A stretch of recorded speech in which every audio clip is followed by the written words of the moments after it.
40 বছর যাবৎ ফিল্মে আছি, এমন কোনো নায়ক নায়িকা নাই যে আমাকে না চিনে। আসলে আমি একটা এনার্জি ফিল্মের। গুণী মানুষকে, সিনিয়র মানুষকে সম্মান করতে হবে। বাংলাদেশ চলচ্চিত্র সমিতির ব্যবস্থাপক পরিচালক বা সহকারী পরিচালক সিরাজ হাওলাদার শিরু কাকা চলে আসছেন আমার কাছে। ওনার আইডিতে একটা প্রবলেম ছিল, প্রবলেমটা সলভ করে দিলাম। নিজের মুখে শুনবো যে আমি কি আসলে কাজ করে দেই।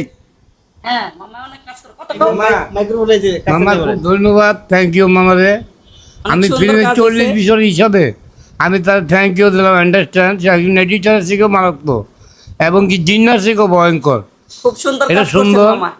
বাংলাদেশ যত নায়ক নায়িকা আছে তাদের বলে আমি শেরু, আমাকে সবাই চিনেন। আমি 40 বছর যাবৎ ফিল্মে আছি, এমন কোনো নায়ক নায়িকা নাই যে আমাকে না চিনে। আসলে আমি একটা এনার্জি ফিল্মের, ডেঞ্জারাস এনার্জি। আমাকে দেখলে অনেকে ভয় পায়। ভয় পায়। আসলে আমি ভয় লোক না, মানুষ সরল, কিন্তু ওর চেহারাটা ভয়ঙ্কর। আপনার অভিনীত কোনো ছবির অংশ বিশেষ কি বলতে পারবেন যেটা আপনার খুব মনে থাকে? হালচাল নষ্ট ছবি। মেয়ে, হালচাল, ভাইয়ের আদর, হ্যাঁ, তারপরে চিরুনি, মা। বাংলার মা, ওরা 11 জন, চিরুনি। হ্যাঁ, রক্তাক্ত বাংলা, দেব সংগ্রাম, অনেক ছবি, কাটা 85 রাইফেল। ছবি, কাটা রাইফেল। আপনার এমন একটা সিনেমার এমন একটা দৃশ্যের কথা বলেন যেটা আপনার সবসময় মনে থাকে। নষ্ট মেয়ে।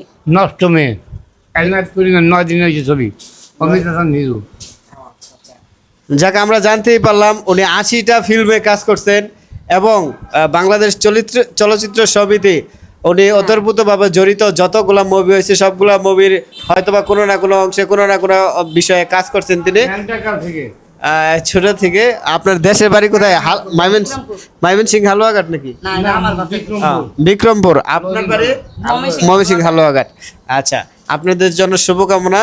যারা এই ভিডিওটি দেখতেছেন অবশ্যই শেয়ার করে দিবেন। আপনাদের জন্য শুভকামনা রইল। সুস্থ থাকেন, ভালো থাকেন। হ্যাঁ, আলহামদুলিল্লাহ। আসসালামু আলাইকুম।